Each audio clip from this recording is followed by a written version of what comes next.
bon sabbat. muraho neza abandi mwaramutse mbifurije isabato nziza. C'est une joie de pouvoir me tenir devant vous afin de partager la parole de Dieu. Ni iby'igikundiro kuba mpagaze imbere yanyu kugira ngo dushobore gusangira ijambo ry'Imana. Que Dieu nous bénisse tous Imana ensemble. twese iduhane umugisha. Le titre de la méditation de ce matin, c'est Si mon peuple prie. Umutwe w'icyigisho kibwirizwa cyane muri iki gitondo uravuga ngo ubwoko bwanjye nibusenga. Si mon peuple prie. Iyo ubwoko bwanjye busenga. Donc, ça se trouve dans la prière que Salomon avait adressée à l'Éternel. Biboneka mu magambo Salomo yabwiye ubwoko bw'Imana, amagambo Uwiteka yabwiye Salomo akayabwira ubwoko bw'Imana. C'était en réponse à la prière de Salomon. Kandi ibyo byaje mu gisubizo cy'isengesho rya Salomo. Et nous trouvons cette phrase ou ce mot dans ce passage dans 2 Chroniques chapitre 7 verset 14. Ayo magambo tuyabona mu gitabo cya kabiri cy'ibyo ku ngoma igice cya 7 umurongo wa 14. 2 Chroniques chapitre 7 verset 14. Cya kabiri cy'ibyo ku ngoma igice cya 7 umurongo wa 14. Où nous lisons: Si mon peuple sur qui est invoqué mon nom s'humilie, prie et cherche ma face, et s'il se détourne de ses mauvaises voies, je l'exaucerai des cieux, je lui pardonnerai son péché et je guérirai son pays. Haravuga ngo maze abantu banjye bitiriwe izina ryanjye nibicisha bugufi bagasenga bagashaka mu maso hanjye bagahindukira bakareka ingeso zabo mbi, nanjye nzumva ndi mu ijuru mbababarira igicumuro cyabo mbakiriza igihugu. Donc ces paroles sont une promesse de Dieu au peuple d'Israël. Aya ni amagambo yari isezerano ku bwoko bw'Isirayeli. En réponse, comme je le disais, à la prière que Salomon lui avait adressée. Nkuko nabivuze yaje ari igisubizo cy'isengesho Salomo yari yagejeje ku Mana. La prière qu'il avait prononcée à l'occasion de l'inauguration du temple. Isengesho yasenze mu gihe bari mu gutaha urusengero rushyashya. Pour comprendre le contexte, allons un peu dans l'histoire. Kugira ngo dushobore kumva neza mu buryo bwavuzwemo, reka tujye mu mateka. Le roi David, que la plupart, si ce n'est pas tout le monde, connaissent. Umwami Dawidi nibwira ko abenshi cyangwa se twese tuzi. À un moment donné, après s'être bien installé, il a eu le désir de construire une maison à l'Éternel. Igihe yari amaze gutekana mu bwami bwe yagize igitekerezo cyo kubakira Uwiteka inzu, urusengero. Et il a fait part de ce désir au prophète Nathan. Yagejeje icyo cyifuzo ku muhanuzi Natani. Et qui est allé, disons, le dire à l'Éternel. Natani aragenda abibwira Uwiteka. Et puis dans cette consultation, l'Éternel refuse à David de construire le temple. Hanyuma muri uwo mushyikirano Natani yagiranye n'Uwiteka amugezaho icyifuzo cya Dawidi cyo kubaka urusengero, Uwiteka arabyanga. Et plutôt il lui dit que ce sera son successeur, qui sera son fils, qui va construire la maison à l'Éternel. Uwiteka abwira Natani ko atari Dawidi uzubaka urusengero, ko ahubwo ari uzamusimbura ari we muhungu we, ko ari uzamwubakira inzu. David n'en est pas resté là. Dawidi ntabwo yagarukiye aho. Mais il s'est contenté de rassembler tout le matériel dont on allait avoir besoin pour la construction de la maison de l'Éternel. Yishimiye gukusanya ibikoresho byose byagombaga gukenerwa kugira ngo inzu y'Uwiteka yubakwe. Alors Salomon succède à son père David. Hanyuma umwami Salomo asimbura ku bwami papa we Dawidi. Et le deuxième jour du deuxième mois de la 4e année de son règne, umunsi wa kabiri y'ukwezi kwa kabiri k'umwaka wa kane w'ubwami bwe, Salomon entreprend la construction du temple. salomo atangira ibyo kubakisha inzu y'uwiteka. Il l'érigea sur le mont Morija.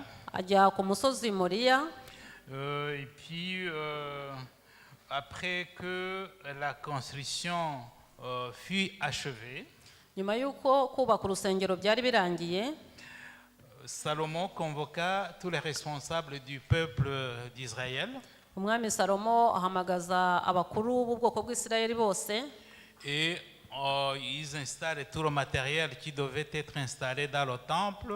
hanyuma bashyiramo ibikoresho byose byagombaga kuba mu nzu y'uwiteka. Et puis, dans une grande joie, hanyuma mu byishimo byinshi, une grande fête à l'occasion, mu munezero wo gukora umunsi mukuru ku bw'iyo nyubako y'uwiteka, et après avoir sacrifié, igihe baramaze gutamba ibitambo, et puis il s'est mis à prier Dieu.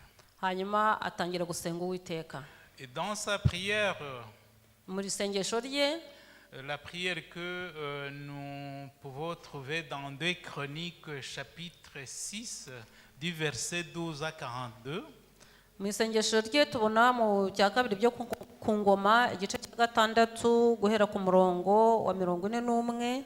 12 à 42. Donc, 2 Chroniques chapitre 6 du verset 12 à 42. bya kabiri byo ku ngoma igice cya gatandatu guhera ku murongo wa 12 kugeza kuri 41. Le roi Salomon prie l'Éternel pour le louer umwami salomo asenga uwiteka amuhimbaza et pour intercéder pour le peuple d'Israël. kandi asengera ubwoko bw'isirayeli. Dans sa sagesse et conduit par le Saint-Esprit, mu bwenge bwe kandi ayobowe n'umwuka wera, Salomon pense que son peuple pourra pécher contre l'Éternel. salomo yatekereje ko ubwoko bw'isirayeli bwaba bwaracumuye cyangwa se bushobora no gucumura ku Uwiteka, buzacumura ku Uwiteka, et que leur péché peut ou pourra entraîner des conséquences fâcheuses. kandi ko icyaha cyabo gishobora cyangwa kizashobora kuzana ingaruka zikakaye. Il sait bien, ce qu'on remarque, c'est qu'il sait bien que tous les hommes peuvent pécher ou sont pécheurs. icyo tubona ko nuko azi ko ubwoko umuntu wese ashobora gucumura kuko twese turi abanyabyaha. Comme nous le lisons, on ne va pas lire ça, mais probablement que vous connaissez le passage, comme nous le trouvons dans Romains 3, verset 23.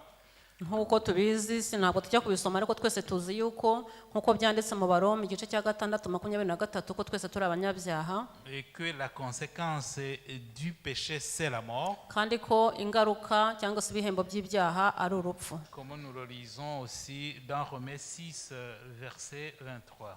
ibyo tukaba tubisoma mu Baroma 6:23. Et nous savons très bien que Satan rôde autour de nous kandi tuzi neza yuko satani ahora impande zacu comme un lion rougissant, cherchant qui dévorer.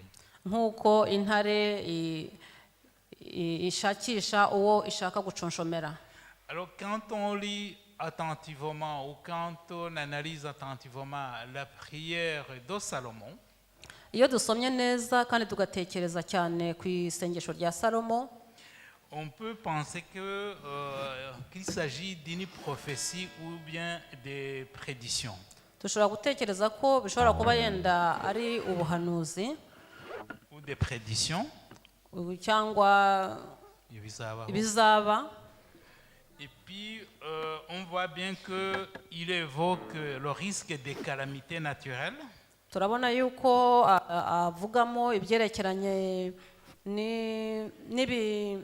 n'ibiza, La famine, inzara, la peste, indwara, la guerre, intambara, la déportation du peuple d'Israël vers les pays étrangers. kunyagwa k'ubwoko bw'Abisirayeli bujyanwa mu bindi bihugu by'abanyamahanga. Quand on lit la Bible, iyo dusomye mu byanditswe byera on voit plus loin que durant les règnes des rois qui ont suivi Salomon, iyo tubona ko mu myaka myinshi yagiye ikurikira abami benshi babayeho nyuma ya Salomo, tout ce que Salomon avait évoqué dans sa prière s'est produit. ibyo bintu byose Salomo yari yaravuze muri iri sengesho rye byabayeho, Tout cela s'est abattu sur le peuple d'Israël. kandi ibyo byose byaje ku bwoko bw'Isirayeli. Donc ici aussi dans sa prière, Salomon reconnaît que Dieu est miséricordieux kandi mu isengesho rye Salomo yerekana ko Imana ari nyembabazi quand on revient à lui de tout son cœur. iyo umuntu aje imbere y'Uwiteka azanye umutima we wose. Et cela peut se lire dans 2 Chroniques chapitre 6 du verset 36 à 39. Ibyo tukaba tubisoma mu bya kabiri ryo ku Ngoma igice cya 6 kuva ku mirongo wa 32 kugeza 39. Et puis il continue en demandant à Dieu d'exaucer les prières qui lui seront adressées dans son temple. kandi akomeza gusaba Uwiteka kugira ngo azajye asubiza amasengesho yose azajya amugezwaho igihe bari mu rusengero. Et on remarque aussi au verset 13 donc du chapitre de Chroniques chapitre 7 verset 13. Tukabona ku murongo wa 13 igice cya 7 cy'ibya kabiri byo ku Ngoma, Dieu souligne les conséquences que pourra subir le peuple d'Israël quand il aura péché. Imana ica akarongo cyangwa se igatsindagira ku ngaruka zizaba ku bwoko igihe buzaba bwakoze icyaha. On voit que l'Éternel dit que quand je fermerai le ciel et qu'il n'y aura point de pluie, quand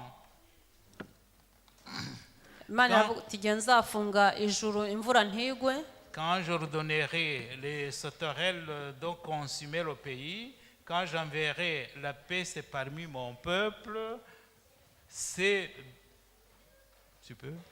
aravuga ngo nindamuka nkinze ijuru imvura ntigwe cyangwa nintegeka inzige ngo zone igihugu. Donc, c'est dans ce contexte d'une réponse à la prière d'intercession de Salomon que Dieu a donné ces promesses que nous lisons dans 2 Chroniques, chapitre 7, verset 14. Ni muri urwo rwego Uwiteka yatanze igisubizo mu iri sengesho tubona mu rwa kabiri ryo ku Ngoma igice cya 7 umurongo wa 13 na 14. Tu peux encore relire le verset en version rwandaise. Nshaka kongera kuwusoma guhera ku murongo wa 13 na 14 aravuga ngo nindamuka nkinze ijuru imvura ntigwe cyangwa nintegeka inzige ngo zone igihugu cyangwa ninohereza mugiga mu bantu banjye, maze abantu banjye bitiriwe izina ryanjye nibicisha bugufi bagasenga bagashaka mu maso hanjye bagahindukira bakareka ingeso zabo mbi, nanjye nzumva ndi mu ijuru mbabarire igicumuro cyabo mbakirize igihugu. Alors ces promesses sont aussi bien pour le peuple d'Israël du temps de Salomon que pour nous qui portons le nom de l'Éternel aujourd'hui. Iri sezerano Uwiteka yatanze yaritanze ku bwoko bw'Isirayeli b'icyo gihe kandi ni naryo ry'uyu munsi kuri twebwe turiho ubu ngubu. On voit bien que non seulement Dieu promet d'écouter son peuple du ciel, uretse kubona ko Uwiteka avuga ko yumva ubwoko bwe ari mu ijuru, mais aussi il y promet tant d'autres choses, dont le pardon de leurs péchés et la guérison de leur pays. ariko akanavuga ko nanone nibicisha bugufi azanabakiriza igihugu. Mais pour que cette promesse de l'Éternel soit honorée, kugira ngo iri sezerano ry'Uwiteka rishobore gushoboka gukorwa no gusohora, il faut 4 conditions. hari ibintu bine bigomba kugenderwaho. Donc il y a l'humilité. Hari ukwicisha bugufi. Le peuple devait s'humilier. Ubwoko bw'Imana bwagombaga kwicisha bugufi. Il devait prier. Bwagombaga gusenga. Il devait rechercher la face de l'Éternel. Bwagombaga gushaka mu maso h'Uwiteka. Et se détourner de ses mauvaises voies. kandi bukava mu bibi bwabyo mu nzira zabo mbi. Nous remarquons que toutes ces conditions sont complémentaires et intimement liées. Kandi tubona ko ibi bintu bine ngenderwaho byose biruzuzanya kandi ntushobora kubitandukanya.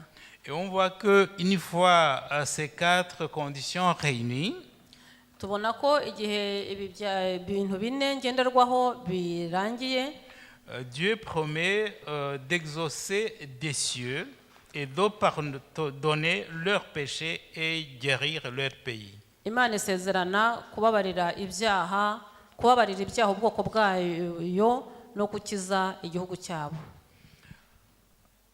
L'humilité que Dieu demande au peuple d'Israël, kwicisha bugufi Uwiteka asaba ubwoko bw'Isirayeli, il n'était pas question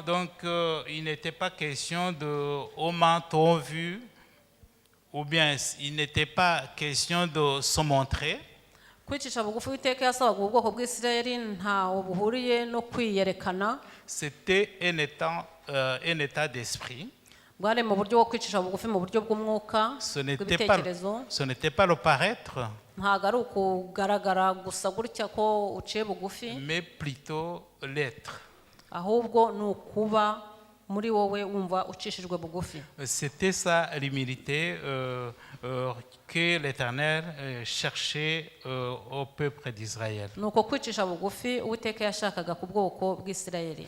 Donc le peuple d'Israël devait s'abaisser sincèrement devant Dieu, ubwoko bw'Isirayeli bwagombaga kwicisha bugufi cyane imbere y'Uwiteka, reconnaître ses torts, kandi bukamenya amakosa yabwo, ses lacunes, bukamenya ibyo butagezeho bubura, ses défaillances et ses faiblesses. ibyo batashoboye gukora kugeraho n'intege nke zabo. Il devait se soumettre totalement à l'Éternel ubwo bwoko bwagombaga rwose kwiha Uwiteka et à sa volonté, reconnaissant qu'il ne dépendait que de lui. kwishyira mu bushake bw'Imana kandi bemera neza yuko Imana ari ibabeshejeho. En priant, mu gusenga ils devaient élever leur âme vers l'Éternel, bagombaga kuzamura umutima wabo bawerekeza ku Uwiteka, le louer, kandi bakamusenga, se recueillir avec des actions de grâce bakicisha bugufi imbere y'Uwiteka n'ibikorwa by'ubuntu, et lui soumettre ses besoins dans l'humilité, kandi bakageza ku Uwiteka ibyifuzo byabo mu kwicisha bugufi, et dans la sincérité, kandi no mu buryo bwa nyabwo atari ukubeshya. et surtout qu'il y avait un accord de principe que Dieu allait exaucer leurs prières. cyane ko hari n'isezerano ry'uko nibabikora batyo Uwiteka azasubiza amasengesho yabo. Le peuple d'Israël devait chercher aussi la face de l'Éternel. ubwoko bw'Uwiteka bwagombaga gushaka mu maso h'Uwiteka. Il ne devait pas se contenter tout simplement de demander comme quelqu'un qui se tenait ou qui se tient devant un distributeur de billets. ntabwo bagombaga kwishimira kumva bashimijwe no kuza imbere y'Imana nk'abantu baje imbere y'icyuma cyo kubaha amafaranga. Il devait rétablir et améliorer sa relation avec son Dieu. bagombaga kuvugurura umubano wabo n'Imana. Il devait marcher pour et par Dieu. Il devait vivre pour et par Dieu. bagombaga kubaho kandi babeshejweho n'Imana, et vivre en intimité avec lui afin de le connaître profondément. bakabana n'Imana mu buryo bwimbitse cyane kugira ngo barusheho kuyimenya neza. Il devait marcher aussi avec l'Éternel et se laisser diriger par lui. bagomba kugendana n'Imana kandi bakareka Imana ikaba ari bo yo ibayobora, Et ensuite se détourner de ses mauvaises voies. kandi bakava mu nzira zabo mbi. C'est-à-dire que le peuple d'Israël devait se repentir. bishaka kuvuga ko ubwoko bw'Isirayeli bwagombaga kwihana ibyaha, Et il était appelé à obéir à l'Éternel et chercher à faire sa volonté. kandi bari barahamagariwe gushaka Imana no gukora ubushake bwayo. avant de réclamer ses faveurs et ses bénédictions. mbere y'uko baza kuyisaba imigisha. Dieu voulait que son peuple change de conduite et lui ressemble. Imana yashaka ko ubwoko bw'Isirayeli buhindura imyitwarire yabwo bugasa n'Imana, tout en marchant dans la justice. kandi bakagendera mu gukiranuka. Une fois toutes ces conditions réunies, Igihe ibi byangombwa ibigombero byagombaga kuba biteranyijwe hamwe byuzuye, en retour, Dieu devait honorer ses promesses. Imana nayo yagombaga gusubiza amasezerano yagiranye nabo. Dieu ne nous ment jamais, on le sait, ni ne change. Turabizi ko Imana itabeshya kandi itagihinduka. Ici, il promet d'écouter son peuple des cieux. Igihe isezeranye kumva ubwoko bw'Imana iri mu ijuru, Et il va, entre autres, guérir son pays kandi ikaza no kubakiriza igihugu, en les préservant des pestes, kandi ikabarinda ibyago by'uburwayi, des maladies, yaba ari indwara, des famines yaba ari inzara, et des menaces des pays ennemis. n'ibindi byose byagombaga kubatera biturutse ku bihugu by'abanzi babo. Enfin, et surtout, il allait pardonner son péché. Uwiteka rero yagombaga mu kurangiza ibi byose yagombaga kubababarira n'ibyaha byabo. Dieu ne veut pas seulement répondre aux besoins temporels et limités de son peuple, Ntabwo Imana yashaka gusubiza ibintu bari bakeneye mu gihe runaka kirangira. il désire leur donner plus qu'il ne demande. Imana yifuzaga kubaha igihe cyose bayisabye. Il lui voulait leur offrir la guérison totale de l'âme Imana yashakaga kubakiza rwose burundu, ibakiriza imitima, en vue de la vie éternelle. kugira ngo ishobore kubaha n'ubugingo buhoraho. C'est ce que confirme le passage que nous lisons dans Matthieu 6, verset 33. Ibi bikaba byuzuzwa cyangwa se bihamywa n'amagambo dusoma muri Matayo igice cya 6 umurongo wa 33, où Jésus nous invite à chercher premièrement le royaume et la justice de Dieu, aho Yesu adushishikariza gushaka mbere na mbere gukiranuka kw'Imana, et que toutes les autres choses sont redonnées par-dessus. ibindi byose tukazabona kubyongererwa. Les promesses de Dieu sont infaillibles Amasezerano y'Uwiteka ntahinduka, et demeurent à jamais. kandi abaho n'ay'iteka ryose. Qu'est-ce qu'il en est de nous aujourd'hui? None bimeze bite kuri twebwe uyu munsi? Comme le peuple d'Israël, Nk'ubwoko bw'Abisirayeli, nous sommes aussi le peuple de Dieu. natwe turi ubwoko bw'Imana, Nous avons été sainement appelés natwe twahamagawe pour le révérer kugira ngo dushobore kwerekana Imana, et le vénérer tant en tant que notre Créateur. kugira ngo dushobore kwerekana Imana aho turi tuyerekana nk'umuremyi wacu. Nous avons été appelés en Jésus-Christ pour le servir, Twarahamagawe muri Yesu Kristo kugira ngo dushobore kuyikorera, le représenter tout autour de nous. dushobore kuyihagararira ahatuzengurutse hose, Comme Paul le dit dans Galates 3, versets 26 à 28, nk'uko Pawulo abivuga mu Bagalatiya igice cya 3 umurongo 3, 26 à 28, wa 26 kugeza ku wa 27, où il souligne que nous sommes un peuple de Dieu, atsindagira cyane ko turi ubwoko bw'Imana, que nous avons été choisis, kandi ko twahahiswemo, nous avons été appelés. kandi ko twahamagawe. Donc, Galates chapitre 3, du verset 26 à 28, Mu Bagalatiya igice cya 3 umurongo wa 26 kugeza 28, les liens Kinyarwanda pour faire vite. ndabisoma mu Kinyarwanda. Haravuga ngo, mwese muri abana b'Imana mubuheshejwe no kwizera Kristo Yesu, kuko mwese ababatirijwe muri Kristo muba mwambaye Kristo. None ntihakiriho umuyuda cyangwa umugiriki, ntihakiriho imbata cyangwa uw'umudendezo, ntihakiriho umugabo cyangwa umugore, kuko mwese muri umwe muri Kristo Yesu. Quant à ce qui concerne être les enfants ou le peuple de Dieu, ku birebana no kuba abana cyangwa se ubwoko bw'Imana, on ne peut pas être plus précis ni et plus clair que ce que Paul dit aux Galates. ntidushobora kugira icyo tuvuga kirenze ku byo Pawulo avuga hano mu Bagalatiya. C'est pas seulement Paul qui souligne que nous sommes un peuple de Dieu. ntabwo ari Pawulo wenyine utsindagira ko turi ubwoko bw'Imana. On peut le voir dans plusieurs textes bibliques. dushobora kubibona mu masomo menshi ya Bibiliya. Si on prend l'exemple de Psaume 100, dufashe urugero nko muri Zaburi 100, Psaume 100, verset 3, Zaburi 100 umurongo wa 3, où tu peux lire Haravuga en ngo, Kinyarwanda. mumenye yuko Uwiteka ari we Mana, niwe waturemye natwe turabe, turi ubwoko bwe, turi intama zo mu cyanya cye. Amen.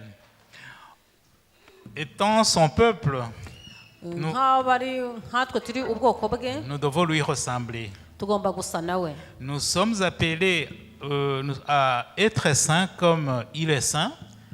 Turahamagarirwa kuba bera nk'uko n'Imana yacu yera. L'apôtre Pierre le souligne aussi. Ntumwa Petero nawe arabitsindagira. Dans 1 Pierre, dans 1 Pierre chapitre 1er verset 15. Mu rwa mbere rwa Petero igice cya mbere umurongo wa 5. Là où il souligne que puisque celui qui nous a appelés est saint, nous devons être saints également. Aho atsindagira ko nk'uko waduhamagaye ari uwera, natwe tugomba kuba abera. Haranditse ngo ahubwo nk'uko uwabahamagaye ari uwera, aba ariko namwe muba abera mu ngeso zanyu zose. Ce que nous constatons tout autour de nous aujourd'hui, ibyo tubona aha tuzengurutse hose uyu munsi, on voit que le monde qui nous entoure est actuellement secoué à tous les niveaux et dans tous les domaines. tubona ko iyi si aha tuzengurutse hose ibintu birushaho kuba bibi mu buryo ubwo ari bwo bwose. Il y a les catastrophes naturelles, hari ibiza, les guerres ici et là dans le monde, intambara aha hirya hino hose mu isi, les maladies de plus en plus compliquées qui font rage, indwara nyinshi zirushijeho ndetse kuba zikaze nyinshi cyane aha tuzengurutse, les déchirements familiaux, byo kutumvikana kw'imiryango, les relations sociales qui se détériorent, imibanire y'abantu irushaho kugenda iba mibi, sans oublier la situation économique qui devient de plus en plus catastrophique. tutibagiwe n'ikibazo kirebana n'ubukungu kirushaho kugenda kiba kibi cyane. Que faire face à tous ces problèmes? none twakora iki imbere y'ibyo bibazo byose tubaho uyu munsi? Puisque bien que nous soyons le peuple de Dieu, cette situation environnante ne nous épargne pas. nubwo turi ubwoko bw'Imana, ariko ibibazo byose bidukikije natwe ntabwo bidushyira hanze, ntituba hirya yabyo. Nous sommes touchés, nous aussi, par l'un ou l'autre, et d'une façon ou d'une autre. mu buryo bumwe cyangwa ubundi ibi bintu bigenda bitugeraho. Il va sans dire que nous avons besoin d'un secours. bikaba bivuze ko dukeneye ubutabazi. Et nous savons que notre authentique secours ne viendra que de l'Éternel. kandi tukaba tuzi neza yuko ubutabazi bwacu bwa nyabwo buzava ku Uwiteka. Le psalmiste l'a dit dans Psaume 121, versets 1 à 2. umunyezaburi yaravuze mu gice cy'121 umurongo wa mbere Et 2. n'uwa kabiri. Psaume 121, Zaburi igice cy'121 versets 1 à 2. umurongo wa mbere n'uwa kabiri. Et le Père en Kinyarwanda, la version française est projetée, est affichée. mu gifaransa wawugaragaje, ngiye kubisoma mu Kinyarwanda. 121 umurongo wa mbere n'uwa kabiri muri Zaburi haravuga ngo, nduburira amaso yanjye ku misozi gutabarwa kwanjye kuzava he? Gutabarwa kwanjye kuva ku Uwiteka waremye ijuru n'isi. Donc notre secours ne viendra que de l'Éternel. Gutabarwa kwacu kuzava gusa ku Mana. Nous avons besoin du secours. Plutôt, Dieu connaît nos problèmes. Imana izi ibibazo byacu Il connaît nos épreuves, kandi izi n'ibitugerageza. nos soucis, plus que toute autre personne, et il veut nous venir en aide. Izi ibibazo byacu byose kuruta undi muntu uwo ari we wese, kandi irashaka kuza kudufasha. Il nous promet de tout résoudre. Iratusezeranya ko izabikemura. Il veut guérir nos maladies. Idike izakiza indwara zacu. Il veut restaurer l'amour et la confiance dans nos foyers, voire dans notre église. Irashaka kugarura icyizere n'umubano mwiza mu miryango yacu ndetse no mu rusengero. Il veut guérir également nos enfants et résoudre tout autre problème. Irashaka gukiza abana bacu no gukemura ibindi bibazo byinshi. Il est là et il en est capable. Imana irahari kandi irabishoboye. Ce qu'il a promis, Ibyo irasezeranye et s'il ne le fait pas, nitabikora peut-être que ça peut venir de nous. bishobora kuba byaba biturutse kuri twebwe. Il est toujours le même.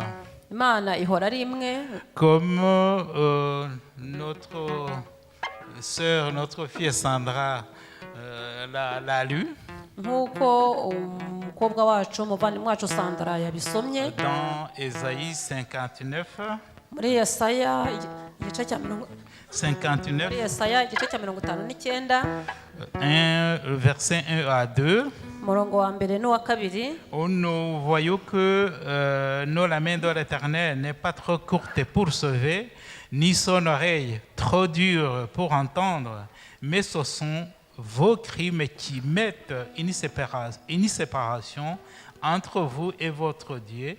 Ce sont vos péchés qui vous cachent sa face et l'empêchent de vous écouter. Haranditse ngo dore ukuboko k'Uwiteka ntikwaheze ngo ananirwe gukiza, n'ugutwi kwe ntikwapfuye ngo ananirwe kumva, ahubwo gukiranirwa kwanyu niko kwabatandukanije n'Imana yanyu, n'ibyaha byanyu nibyo biyitera kubima amaso ikanga no kumva.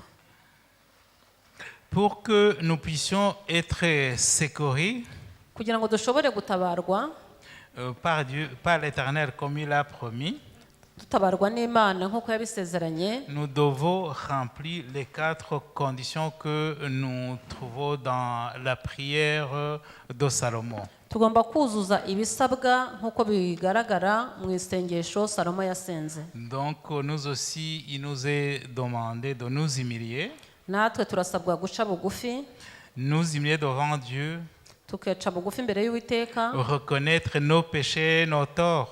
kandi tukimenyaho tukemera ibyaha byacu n'amakosa yacu, Nous devons reconnaître notre faiblesse aussi tukemera n'imbaraga nke zacu, et notre impuissance, kandi tukemera n'uko nta n'icyo dushoboye, et savoir et accepter que nous ne dépendons que de Dieu en tant que notre Créateur. kandi tukamenya yuko Imana ariyo yonyine itugize yonyine. Nous devons prier sans cesse avec un cœur sincère, Tugomba gusenga duhozaho tudacika intege kandi dufite imitima y'ukuri, pour louer l'Éternel, kugira dushobore gushima Imana élever notre âme vers lui, kandi tuzamure imitima yacu tuyigeze ku Mana, le remercier pour tout ce qu'il est et pour tout ce qu'il a fait pour nous, tuyishimira uko iri kandi n'ibyo yakoze yadukoreye, et puis demander humblement.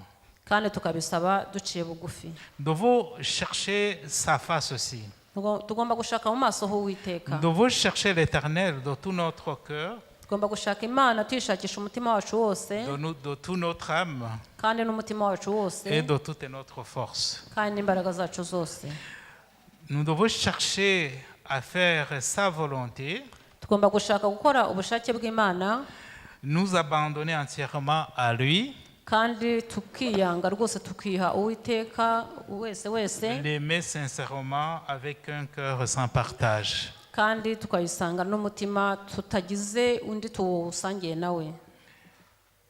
Nous devons nous détourner de nos mauvaises voies. tugomba kuva mu nzira zacu mbi Nous devons nous repentir de nos péchés, tukihana ibyaha byacu abandonner notre mauvaise conduite, tukava mu mibereho no mu myitwarire yacu mibi nous laisser guider et conduire par l'Éternel. tukareka tukayoborwa n'uwiteka Et nous devons le laisser nous transformer aussi. kandi tukamureka akaba ari we uduhindura.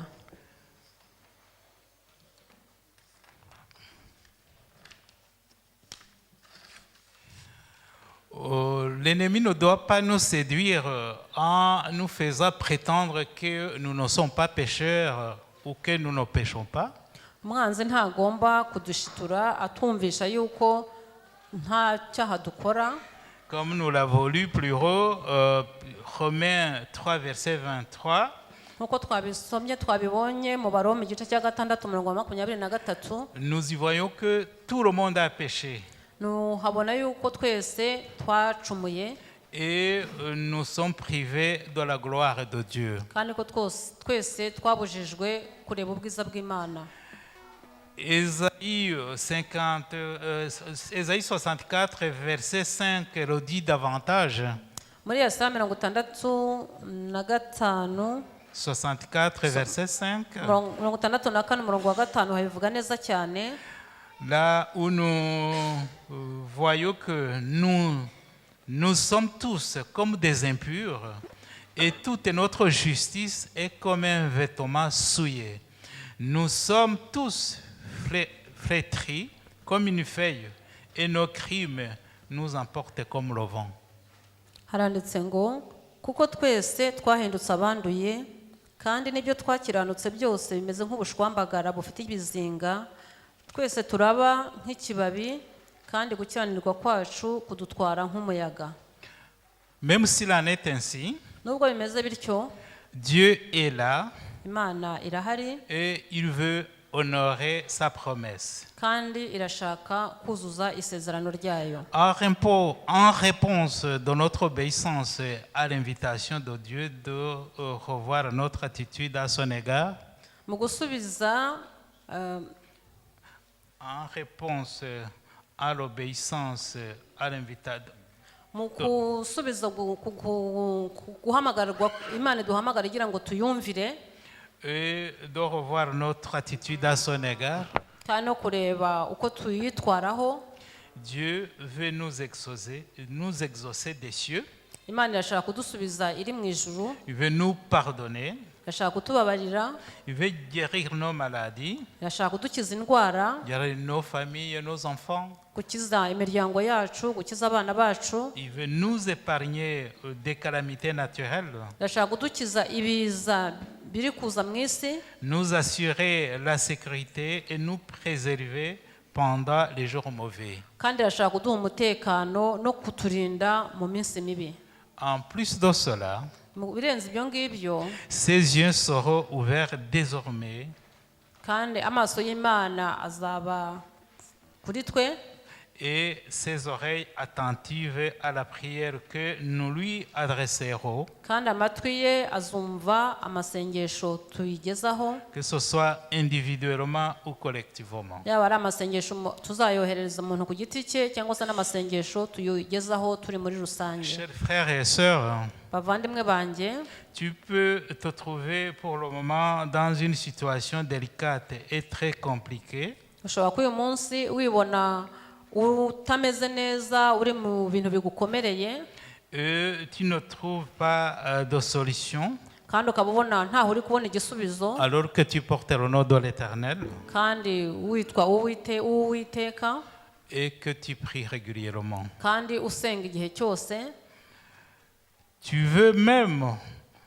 Tu peux même avoir prié pendant longtemps et la solution ne vient pas. Ushobora no kuba umaze igihe kinini cyane usenga ariko ukaba utari kubona igisubizo. Ce que je peux te dire maintenant même, Icyo nshaka kukubwira muri uyu mwanya c'est que tu ne dois pas te décourager. ni uko utagomba gucika intege. Tu dois continuer à implorer l'Éternel Ugomba gukomeza ugasenga uwiteka dans l'humilité et dans la repentance. kandi uciye bugufi wihana n'ibyaha byawe. Même si la réponse semble tarder, Nubwo byakugaragarira ko igisubizo gitinze, ne baisse pas les bras. ntucike intege. Attends quel moment. Utegereze wihanganye witonze, Il pourvoira au moment opportun. Imana izagusubiza mu gihe gikwiriye. Il nous dit dans Ésaïe, Iratubwira muri Yesaya, Ésaïe 30, verset 15, muri Yesaya 30 umurongo wa 15, où nous lisons, aho dusoma ko car ainsi a parlé le Seigneur, l'Éternel, le Saint d'Israël, c'est dans la tranquillité et le repos que sera votre salut. C'est dans le calme et la confiance que sera votre force. Amen. Amen. Haranditse ngo Uwiteka Imana uwera wa Isirayeli yavuze ati, nimugaruka mugatuza mugakizwa mwituze no mu byiringiro, nimwo muzaherwa imbaraga. Amen. Amen. Tendre Père éternel, nous te sommes infiniment reconnaissants pour tout ce que tu fais pour nous. Nous te remercions parce que tu continues à nous garder et à nous maintenir dans ton amour. Merci pour cette assemblée, merci pour cette occasion que tu nous as accordée, afin que nous puissions nous réunir devant toi pour être nourris par toi, pour être bénis par toi. Que ton nom soit loué, Seigneur. Nous sommes environnés, nous sommes assaillis par beaucoup de problèmes, beaucoup d'épreuves, beaucoup de soucis, beaucoup de défis dans notre vie de tous les jours. Des fois, nous nous posons des questions sans réponse, mais en tant que ton peuple, Seigneur, nous avons ta promesse. Et nous savons que ta promesse ne défaille jamais et qu'elle est éternelle. Merci pour le message que tu viens de nous transmettre. Seigneur, nous rassure que tu es là, que tu es prêt à nous écouter. Tu es prêt à changer tout pour nous. Le plus important et la grande part doit être fait par nous, puisque toi, tu es prêt à répondre et à résoudre tous nos problèmes. Donne-nous la volonté de faire ta volonté et le désir de nous humilier, de nous approcher de toi, afin que tu puisses, Seigneur, nous guider et nous conduire. Nous venons de voir que, à travers ta parole, que tu nous demandes de nous humilier, de prier, de chercher ta face et d'abandonner nos mauvaises voies. Si tu le dis, c'est que tu sais que effectivement nous nous sommes écartés de toi, nous nous sommes écartés de ta voie. Au lieu de faire ta volonté, nous faisons la nôtre. Seigneur, maintenant même, humblement, nous nous présentons devant toi, afin que tu puisses nous pardonner, Seigneur. Purifie-nous, pardonne-nous, exauce-nous, Seigneur. Nous avons confiance en toi et en toi seul, puisque tu es notre seul recours. Ta promesse dure et demeure toujours. Seigneur, que tes promesses soient exaucées, soient honorées. Pardonne notre péché. Tu connais nos cœurs, tu connais nos voies, tu connais nos projets, tu connais nos pensées, Seigneur. Non seulement nous avons besoin d'être débarrassés de toutes ces calamités, de tous ces soucis, de toutes ces épreuves, mais aussi, Seigneur, nous avons besoin de ton salut. Nous avons besoin d'une réparation entière et totale. Et nous avons besoin, Seigneur, de vivre avec toi, d'être conduits par toi, pour que, Seigneur, au moment où Jésus reviendra, nous puissions l'accueillir jusqu'à la vie éternelle, Seigneur. Nous avons prié pour nos malades. Tu les connais. Il y a ceux que nous avons énumérés ici, dans l'Assemblée. Il y a ceux que nous n'avons pas cités. Il y a ceux que nous ignorons même, mais que toi tu connais. nous demandons, Seigneur, la guérison, afin que ta main les touche en ce jour du sabbat. Nous prions pour les malades qui sont parmi nous. Nous prions pour les personnes âgées. Seigneur, qui continue à se présenter dans ton assemblée, qui continue à te servir, qui continue à te servir, à te témoigner malgré leur force qui diminue de plus en plus.